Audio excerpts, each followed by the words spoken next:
I never thought the day would come when my only son would say to me, "You won't live that much longer anyway." That sentence was like a blade slicing through my throat, cold and sharp, and I could almost taste blood in my mouth. The small room in my house suddenly felt suffocating, as if every brick were pressing against my heart. Raphael, the boy I once cradled in my arms on that rainy night, now stood before me, his face as expressionless as stone. "I just want you to transfer that money so I can invest it. Once it makes a profit, you'll still benefit from it," he said coolly, his eyes gleaming with ambition. I looked at the oak table, the one where he had written his first words. I still remembered the crooked letters when he first wrote "Mom." Now that word "Mom" had turned into a kind of debt in his eyes, hadn't it? "No, Raphael.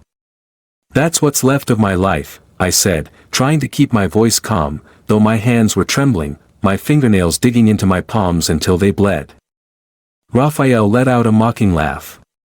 "The rest of your life? How long do you think that is? A few years? 10. I could see it clearly in his eyes, not a trace of pity. Only annoyance that the one holding the money dared to refuse him. He slammed his phone on the table. The sharp sound made me flinch. I stepped back, my back hitting the wall. In that moment, I suddenly remembered the first night after my husband died. Raphael was only 12, curled up under a blanket, and I held him, whispering, "I won't let you go without anything." I kept that promise. Right up to this moment, when that very promise had become the rope tightening around my neck. "You don't understand," I tried to speak, but my voice was hoarse, stuck in my throat. "I just want some peace. My whole life I've run, strained, and endured enough. I bought this house not for myself, but so you could have a place to call home, so you and Lucy wouldn't be adrift. Now I just need a small corner, a place to breathe, to live out the rest of my days quietly." Raphael turned away, his shoulders stiff. "You talk as if you're the victim. But everything you have is thanks to me putting up with living here all these years. I just asked you to help once, just once, and you're being stingy. Or are you afraid of losing your pitiful act? Stingy?" I pressed my lips together, the feeling rising in my throat. "That's my flesh and blood, every drop of sweat, every callus I earned at the horse stable. Every coin I squeezed from pain, humiliation, and endurance." He stepped closer, the smell of cigarettes and alcohol swirling around him, thick as the anger in his eyes. "Your flesh and blood. So what?" His voice cracked, shaking between rage and despair. "Don't you see that I'm your flesh and blood too?" I looked straight into his eyes, my voice low but hard as steel. "That's exactly why, it hurts." At that moment, something inside me broke. I could hear my heart beating wildly, as if it wanted to escape my chest. I realized the son I gave birth to had long disappeared. What stood before me now was a stranger, calculating, numb, cold. He turned, picked up his phone, and said flatly, "If you don't transfer the money, then deal with the consequences. I'm not threatening you, it's just that in this world, everything has a price. You chose to keep your money, your house, your stability, then be ready to lose something else." The door slammed shut. The sound of the lock turned, then silence. I stood there, smelling the dampness from the wall, listening to the steady ticking of the clock, reminding me that time keeps moving, even when a son plots against his mother. I sat down, my hands trembling on my knees. The house that was once a home now felt cold, foreign. Since Lucy moved in, laughter had faded, replaced by whispered conversations behind closed doors. I had tried to ignore it, to believe my son was happy. But perhaps my silence had only fed his greed. I opened the drawer and took out the savings book. My fingers brushed over the name, Isabella Rivera. Every letter felt like a weary breath. I thought of the windy nights when I wrapped cakes to sell and pay Raphael's school fees. Of the times I skipped meals to buy him soccer shoes. Of his marriage certificate I was the one who signed as witness, and the one who paid for the entire wedding. And now, I had to hear my own son say, "You won't live that much longer anyway." I let out a faint laugh, one so quiet it frightened even me. It had no sound, just a small crack across my hardened face. Perhaps this was the moment when a mother's heart stopped deluding itself. I put the savings book back, locked the drawer, and slipped the key into my pocket. In the silence, I could hear my own breathing, short, broken, like the last gasp of a dying faith. Upstairs, Raphael's voice echoed down, mixed with Lucy's, "If she doesn't give it, we'll find another way." I closed my eyes. Every word stabbed straight into my heart. But when I opened them again, I saw only the dim light of the desk lamp, and a cold stillness spreading through me. No more tears, no more trembling. Only one thought remained clear and sharp as steel. If that's how you treat the one who gave you life, then I'll teach you what it means to lose everything. The next morning in that house began in silence. The clinking of a spoon against a glass was the only sound. Lucy walked around in a thin nightgown, the smell of expensive perfume filling the kitchen. Her smile was polite, but as cold as a mirror. "Did you sleep well, Mother?" she asked every morning, as if greeting a servant. I nodded, saying nothing. The steam from the teapot rose, hiding my eyes. At this age, I've learned that silence is sometimes the only way to keep the last bit of dignity you have. Raphael usually woke up late, coming downstairs with a crumpled face, barely looking at me. Sometimes he snapped when he saw the newspaper I left on the table, "If you've finished reading, clean it up, don't make a mess." That sentence in a house under my own name cut like a knife. I suddenly felt like a tenant in my own home, the place that once held laughter, warm meals, and hope. Now everything felt cruelly unfamiliar. The familiar walls seemed to stare at me with contempt, and the air itself reeked of possession, as if I were the intruder. That night, it rained. The first rain of the season, steady and persistent. I stood by the second-floor window, looking down at the yard where the water was rising over the tiled ground. Lucy had just come out of the bathroom, her hair wet, phone in hand, her voice soft but clear enough for me to hear, "Don't worry. If she doesn't sign, there's still another way. The stair railing is quite rotten, isn't it?" Raphael was silent. Then a faint laugh, like wind slicing through a throat. I turned around, my heart pounding wildly. That sentence was vague like a shadow, but deep inside, I knew I had just heard a threat meant for me. That night, the house was so still it felt as if all its breath had been drained away. I sat in the kitchen, mending an old handkerchief, the needle trembling in the weak light, like the last strand of breath clinging to something already lost. No more tears. Not even sadness. Only a coldness seeping from my heart to my hands. Something inside me had died quietly, without a sound, that afternoon when Raphael stood before me, talking about money and calling me a burden. From that moment on, I understood, one is truly alone when love within them has nowhere left to go. Now, all that remains is the habit of living an existence without emotion. The sound of footsteps on the stairs made me look up. Raphael stood there, his shadow stretching long across the wall. "Still awake?" he asked, his voice dry. I shook my head slightly. He walked past without another word, but his eyes flicked quickly toward the wooden railing. For a brief moment, I saw his fingers lightly touch it gently, as if testing its strength. I said nothing. I just watched him, then lowered my eyes and kept sewing.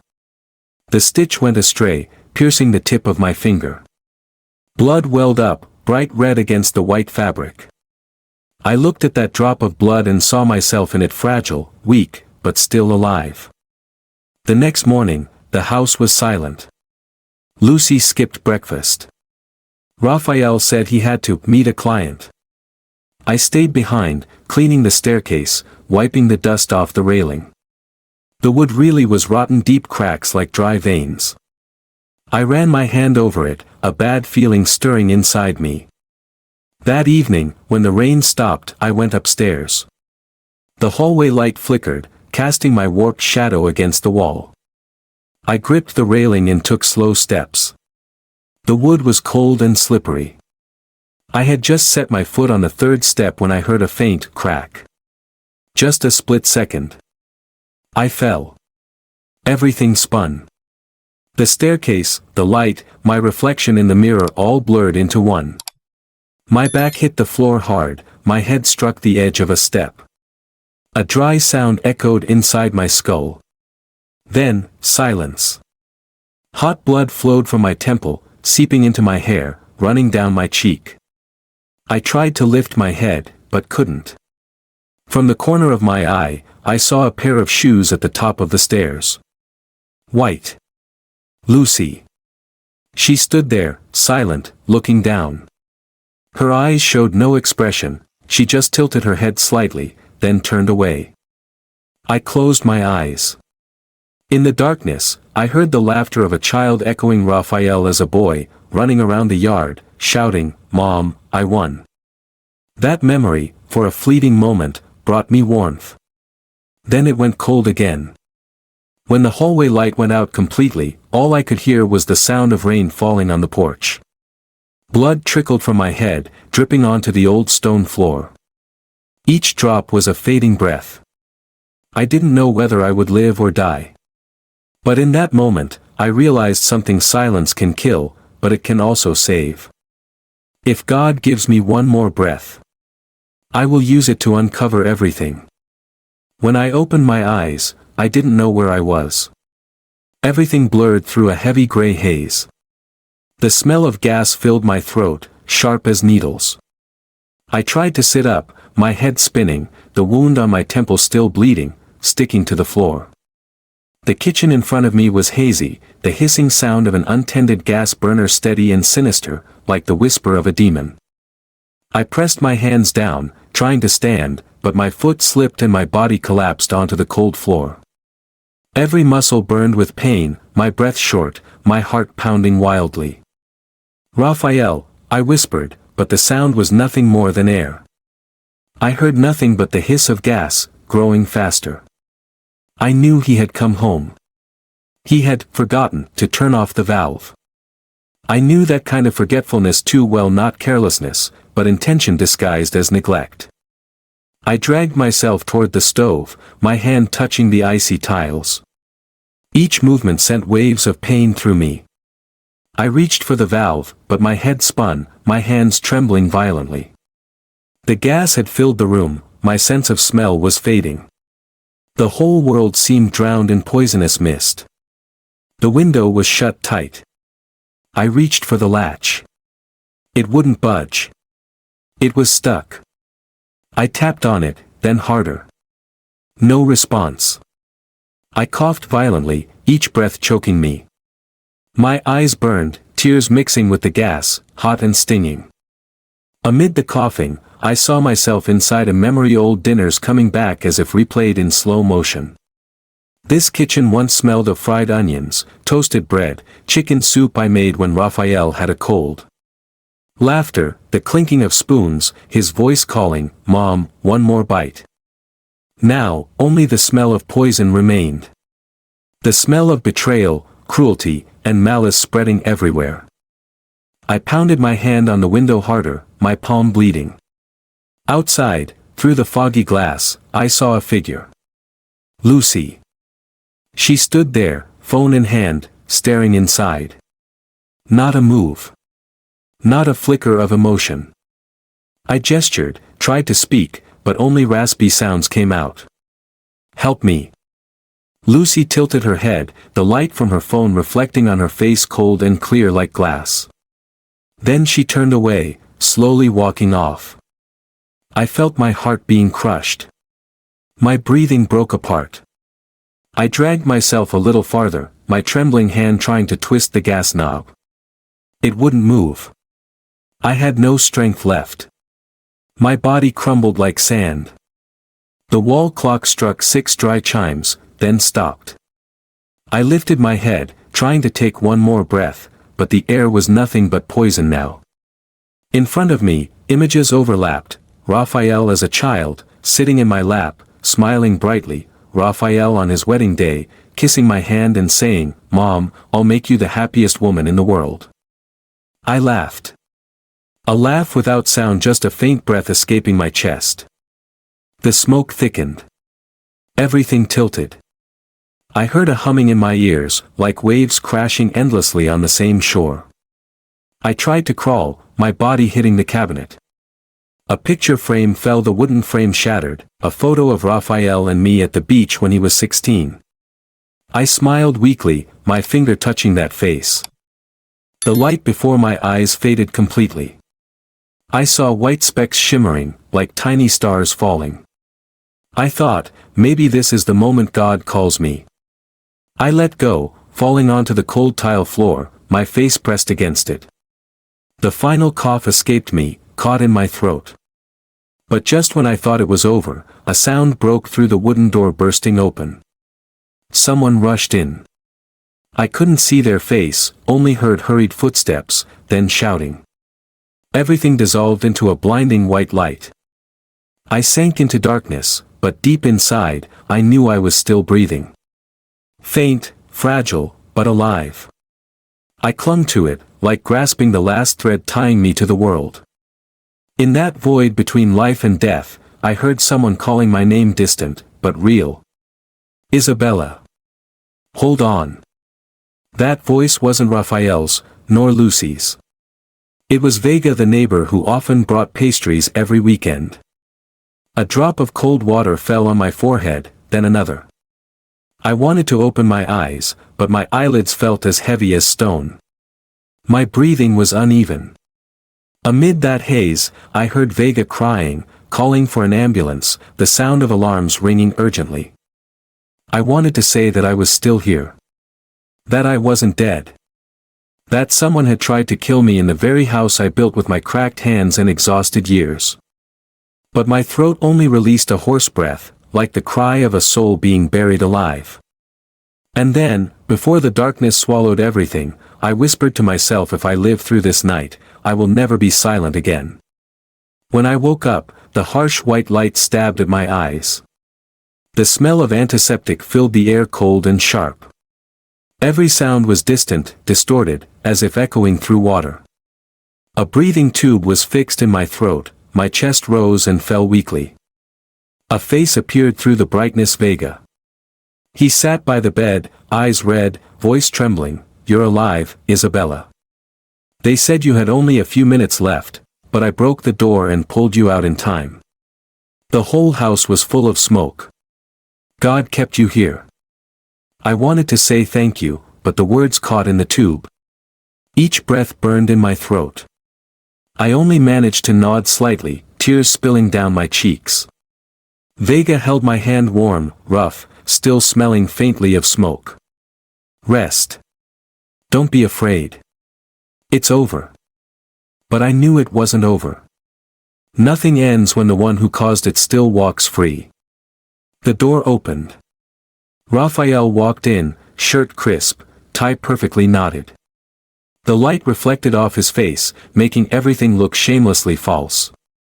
Mother, he said softly, stepping closer to the bed. Vega stood up, nodded, and stepped out, perhaps to give us privacy. When the door closed, the room was filled only with the steady beep of the heart monitor. Raphael sat down beside me, the scent of expensive cologne overpowering the smell of medicine. He lowered his head, placing his hand over mine, the same hand that had once been so small in mine when he was learning to walk. Now it was cold and heavy as stone. You worried me, he said quietly, his voice low, tender enough to make my skin crawl. The accident, so unexpected. I came home and heard Vega say the house was full of gas and smoke everywhere. I looked at him through the breathing tube, saying nothing. He avoided my eyes and gave a faint smile. Good thing Vega came in time. God still loves you, maybe he's not ready to take you yet. He paused, leaned closer. His breath brushed my cheek, warm, laced with alcohol. But, maybe God just wants you to rest now, doesn't he? I tried to move, but my arm was heavy as stone, shifting only slightly. He held my hand gently, softly, like a devoted son soothing his mother. But in that touch, I felt cold. Not of the flesh, but of the soul. His eyes didn't look at me, they looked into his own relief, as if my disappearance would finally bring him peace. Raphael reached for the breathing tube. I tried to breathe harder, making a hoarse sound, but he gently pulled the tube from my throat. It felt like thousands of needles stabbing into my windpipe. The air vanished. I opened my mouth, gasping, but there was only emptiness. My eyes widened, staring at him, the man I gave birth to, killing me with perfect gentleness. He leaned close to my ear, whispering. "I'll take care of all the paperwork soon," he said, his voice deep and soothing, almost like a lullaby. "You just need to rest now, don't worry about anything. I've arranged everything, the house, the accounts, all of it. You can leave peacefully. I'll do well, just as you taught me." He smiled. His gaze was tender, but in its depths I saw only the satisfaction of someone who had achieved what he wanted. I saw his lips move, heard the sound fade into the air, but my mind was already dimming. The heart monitor stuttered, flashes of white light flickering and fading. I reached out, touching his sleeve. He froze, his eyes trembling for just a second, then he gently pried my hand away and laid it back on the bed. The door opened softly. The hallway light spilled in, illuminating half his face. He turned away, straightened his tie, and walked out. The room sank into silence. I heard my heartbeat falter fast at first, then weaker. The monitor beeped once, then stretched into a single flat line. Everything withdrew from me: sound, light, existence. I fell into a freezing void. I don't know how long time passed. In that darkness, I felt myself floating between two worlds. No weight, no pain, no breath. Only memories, dim fragments flaring and fading, Raphael's childlike face, the smell of his wet hair, his tiny hand clutching mine while crossing the street. I heard his voice again, "Mom." And I wanted to answer, but couldn't. Then, somewhere far away, a scream echoed. "Doctor. She has no pulse." Running footsteps. The clatter of instruments. The white light blazed again in my mind. I was being pulled back as if someone had yanked the cord still tethering me to the earth. Someone pressed hard on my chest, steady and firm. A woman's voice shouted, "Charge." I heard a long beep, then a thud. My body jolted violently. Once. Twice. 3 times. Then silence. The doctor shook his head. No response. Time of death. The sound of a pen scratching paper. Raphael's voice from the hallway, "Thank you, doctor. I'll handle the transfer of the body." The door closed. The world grew cold again. I felt nothing, but somewhere far away, deep inside my chest, something persisted, a faint, slow beat. A breath. Very small. My body was wrapped tightly in a white sheet, the chill of the metal autopsy table seeping into my flesh. I couldn't see or hear clearly, except for that faint heartbeat somewhere within me, like a weak knocking between two worlds. Death, or what they believed was death, enveloped me in perfect silence. Outside, I heard distant voices, the rustle of papers, the scratch of pens signing, the click of high heels on tile. Raphael. His voice was calm, chillingly calm. "The death certificate, yes, mark it as acute respiratory failure. I'll sign it. And I'll handle the transfer of ownership right away. By the way, Lucy has also given me authorization." "My condolences," a staff member replied, cold, professional. "No need," Raphael said, his tone dry. "My mother's time to rest has come." Rest. He called killing his mother rest. I wanted to scream, but my throat was hollow. I wanted to move, but every muscle was frozen. I was trapped inside my own body, half alive, half dead, between hell and earth. The door opened. The wheels of a gurney rolled over the tiles. Someone was pushing me. A gust of cold air slipped through the sheet. They took me downstairs to the place reserved for those whose hearts had stopped. No one knew my heart still struggled faintly, beating like a grain of dust. They slid me into the cold chamber. The metal door closed with a harsh clack. Inside was pure darkness, the cold squeezing my chest. I thought I would really die completely, this time. But then, somewhere inside my ribs, my heartbeat grew stronger, resisting like a small flame in a storm. I clung to that life with sheer will, not with breath. I don't know how much time passed. Maybe minutes, maybe hours. Suddenly, there was a noise, a door opening, footsteps stopping, then a woman's startled voice. "Wait, check the monitor again. Why is that light flashing?" A faint beam of light slipped through the crack of the door. Someone opened the cold chamber, and a gasp followed. "Oh God, the heartbeat. She still has a heartbeat." Everything after that was chaos, voices shouting for emergency response, machines powering on, the hurried rolling of wheels on the floor. The cold faded, replaced by the warm glare of medical lights. They pulled me out from the sheet, my breathing returning in ragged gasps, sharp like needles piercing my lungs. "She's breathing on her own," a nurse cried, her voice trembling. "Quick, alert the doctor. Record the time of revival." My body shook violently. I tried to open my eyes. The white light was blinding, figures moving around me. I couldn't speak, but I felt every heartbeat pounding in my chest, strong, fierce, no longer weak. I had survived. Once more. At that same moment, a few blocks away, in the house where I had been left to die, Raphael and Lucy were raising their glasses of wine. The candle between them flickered, the red wine swirling like blood. "We did it," Lucy said softly, her eyes drifting to the wedding photo on the wall. "Everything is ours now." Raphael smiled, his voice light. "Yes. Mother will be buried in the city cemetery. Simple. No fuss." "Are you sure about the paperwork?" "Sure," he replied, leaning back in his chair. "Everything's signed. The house, the savings book, even the secondary account. Tomorrow the notary will finalize it. No one can stop us now."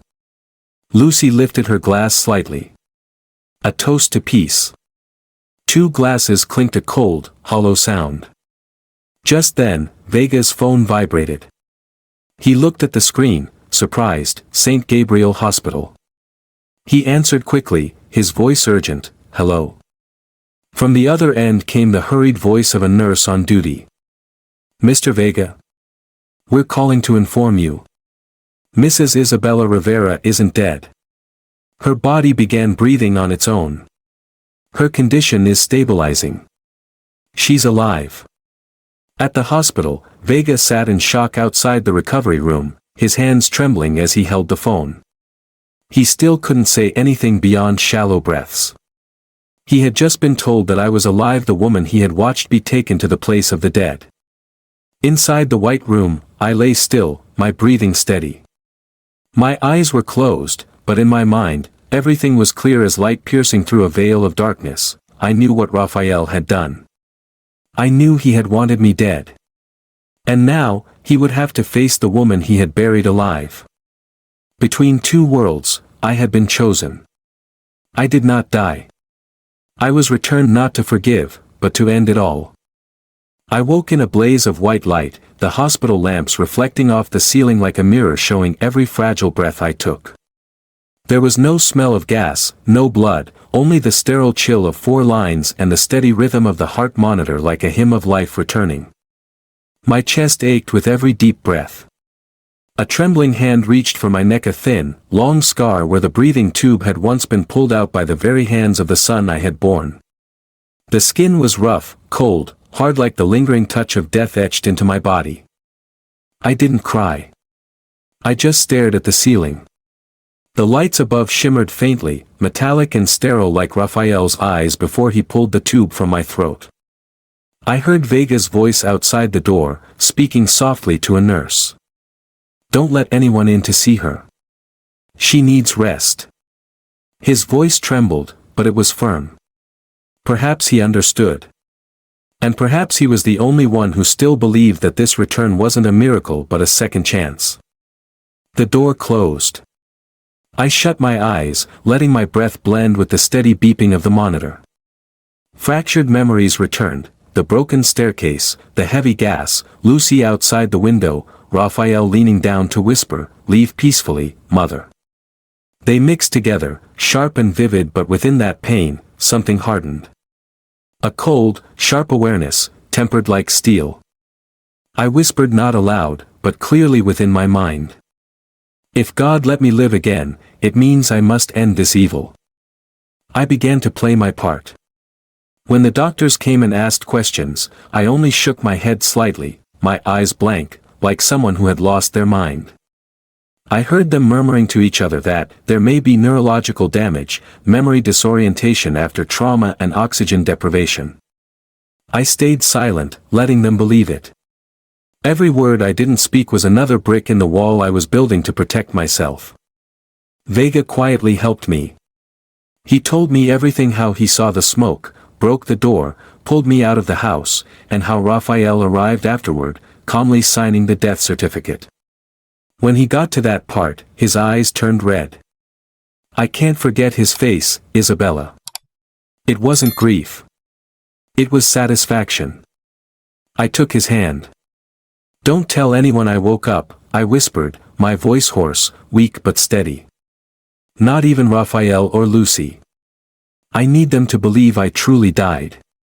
Vega nodded. "What are you planning to do?" I looked toward the window. Outside, the sky had turned gray, and fine rain drifted sideways. "Live," I said softly. "Live to prove that the one who killed me will never have peace." In the days that followed, I played the perfect role of a brain-damaged patient. I stared blankly at everyone, didn't respond, didn't remember, didn't react. The nurses pitied me, whispering to one another, "Poor woman, she doesn't know anything anymore." I listened, I remembered, I smiled inside. Vega helped me retrieve my phone and recover the destroyed documents. I asked him to discreetly contact lawyer Thompson, the one who had handled many cases of elder abuse and property theft. I knew Thompson wouldn't ask too many questions. One look at the scar on my neck would be enough. One night, I asked Vega to bring my old laptop, the one I used to manage my savings account. I turned it on, typing slowly, but the data still appeared line by line. The accounts that had been emptied, the transfers to an account named R. Rivera Holdings. Everything looked legal, at least on paper. But I knew how to prove that this legality was built on lies. I searched through every email, every file, every copy of the contracts. Even in exhaustion, I kept typing, eyes burning, neck aching, but my hands didn't stop. When Vega brought me soup, I smiled faintly and whispered, "I'm taking back my breath, one piece of evidence at a time."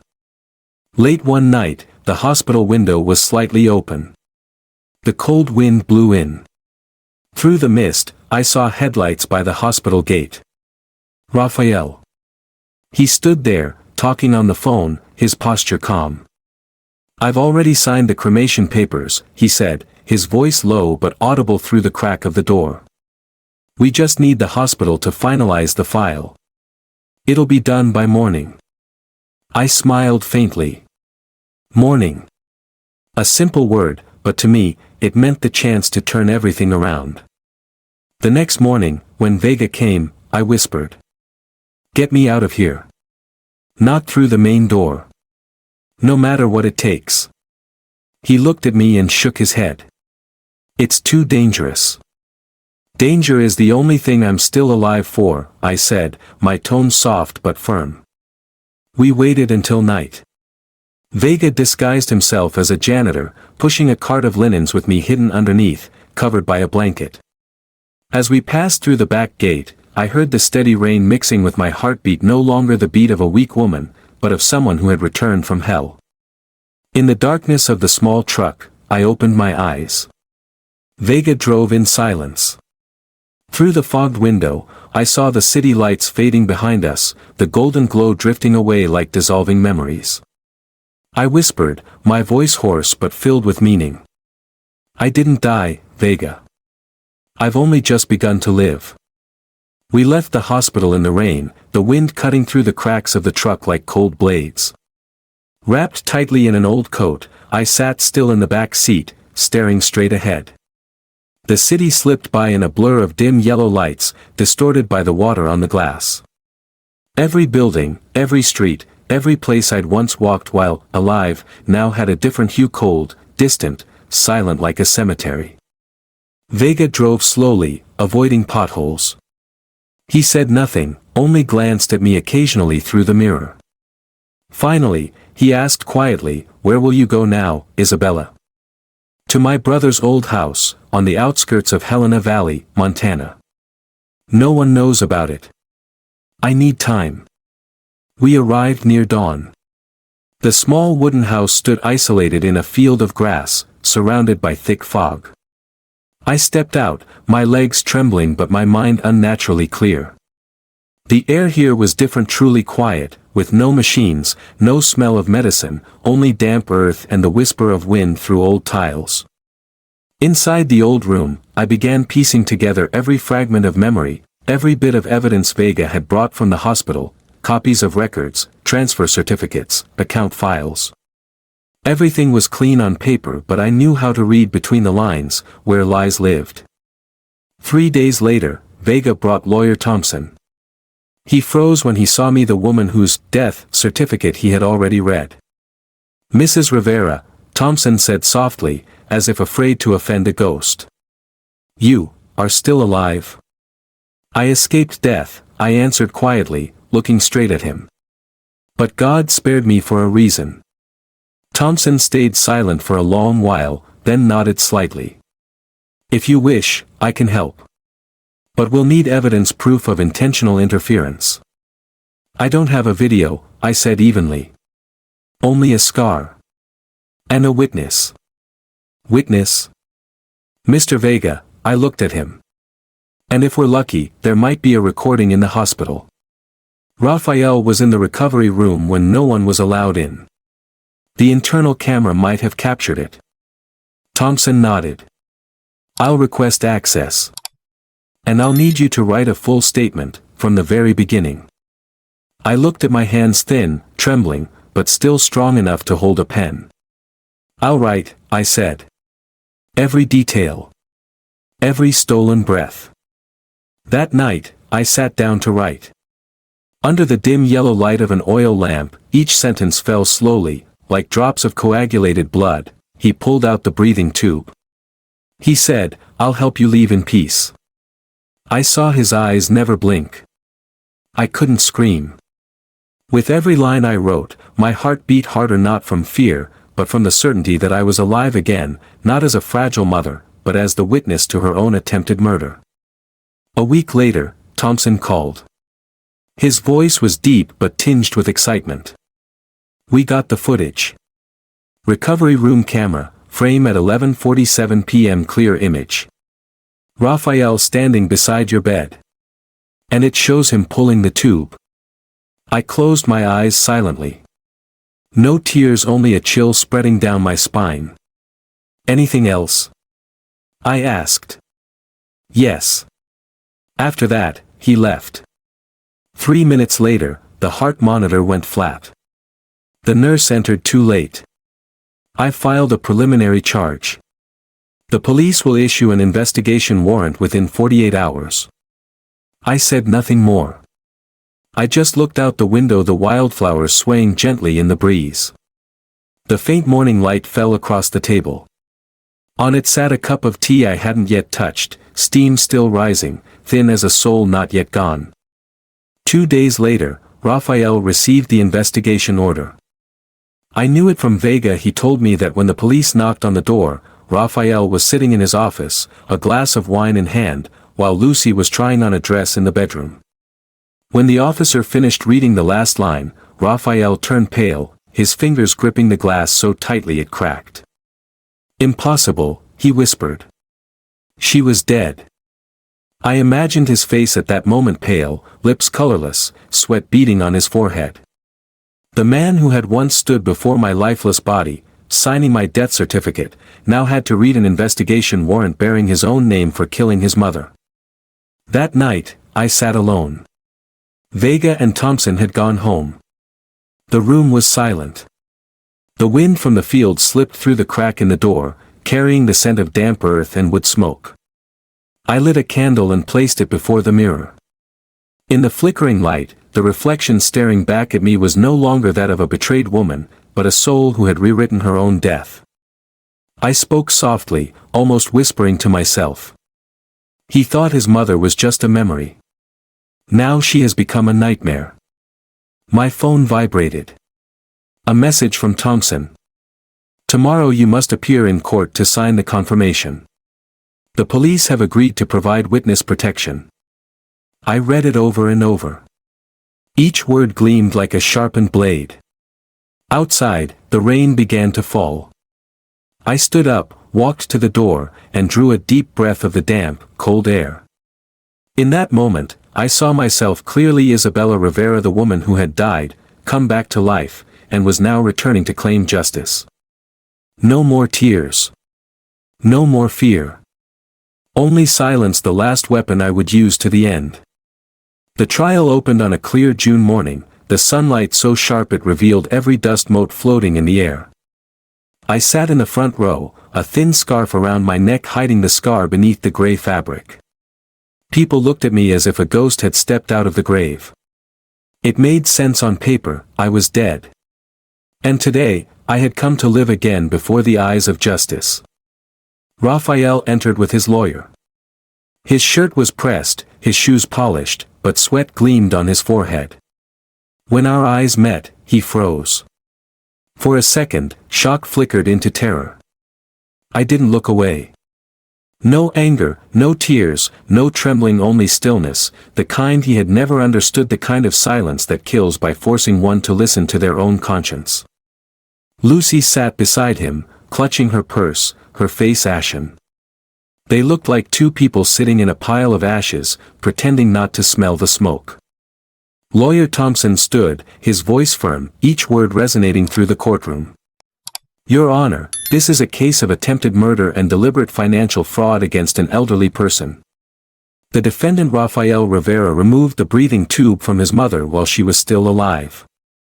The hospital's security footage, witness statements, and the testimony of the night nurse will confirm everything. Raphael lowered his head. His hand clenched into a fist, the knuckles white. Thompson gestured. The screen lit up. The footage appeared: the hospital room, bright white light, Raphael standing beside my bed. He looked around, then leaned down. The breathing tube was pulled out. The courtroom fell silent. Someone's breath caught, then dissolved into absolute stillness. Lucy burst into tears. But I knew those weren't tears of remorse, they were fear, the moment she saw her own future collapse. Thompson turned to me. Mrs. Isabella, would you like to say something? I stood. Every eye turned toward me. My heartbeat was steady, slow. My voice hoarse, but clear. I didn't come here for revenge. I came to end this. I paused, looking straight at Raphael. A mother can forgive her child for ignorance, for mistakes, for weakness. But she cannot forgive the one who looked into her eyes while killing her. I don't hate you, Raphael. I simply don't love you anymore. The room was utterly silent. Raphael bowed his head, his lips trembling, then began to cry. But his tears came too late, mingling with sweat and fear. The judge read the verdict, his voice calm, deep, echoing through the hall. The defendant, Raphael Rivera, is sentenced to 25 years in prison for attempted matricide and property fraud. The accomplice, Lucy Fernandez, is sentenced to 12 years. When the gavel struck, I closed my eyes. Not to rejoice, but to say farewell to the part of me that once believed, once loved, once gave everything. After the trial, I didn't stay to face the press. I simply walked outside, where the sunlight felt strangely warm. Vega waited by the door, holding his old straw hat. He smiled kindly. You did it, Isabella. I answered softly, "No. God did. I just listened." We walked across the square. Each step felt lighter, every breath free of the smell of medicine replaced by the scent of young grass. I felt my body real, alive, no longer a corpse in a freezer, no longer a name on a death record. I was living. Months later, I sold all my remaining assets. I never returned to the house where I nearly died. I signed it over to an organization that protects abused elders. From that money, I founded a small fund, named the Second Life. It was for people like me, those erased by their own families. Those who survived silence. I invited Vega to be co-founder, and he agreed without hesitation. We visited nursing homes, spoke with elderly people no one came to see. They told stories of houses stolen, of ungrateful children, of hugs that existed only in dreams. Each story reminded me of myself, but this time, it didn't hurt. I listened with a heart that had been stitched back together steady and whole. One afternoon, I returned to the old beach, the place where Raphael used to run as a child. The waves were gentle, the sky clear, the breeze carrying salt and memory. I sat on a wooden bench and opened a small notebook. Inside were the final lines I had written for myself. I died once. That death wasn't chosen by God, but by the one I gave life to. Yet he returned my breath not so I could live for others, but so I could learn to live for myself. I wrote one last line, slow and firm. I forgive the past, but I do not forget. I choose to live, because I have already tasted death. The sun slowly set, golden light spreading across the sea like a thin silk veil. I took a deep breath, listening to my heartbeat, no longer weak, no longer in pain, but peaceful, steady. In the distance, children played on the sand. Their laughter rang out like a bell marking the end of a tragedy. I smiled faintly. No ghosts chased me anymore. I closed the notebook and laid it on my lap. The wind flipped the last page, the slanted handwriting glowing under the sun. The second life for those chosen to return from death. Silence is not weakness sometimes, it is the strongest way to survive and reclaim justice. Isabella's story reminds us that family ties are no excuse for forgiving evil, and blind love can become a noose if we aren't awake. When pushed to the edge between life and death, a person can find within that pain a new kind of strength to rise, to confront, and to choose to live for themselves, and no one else.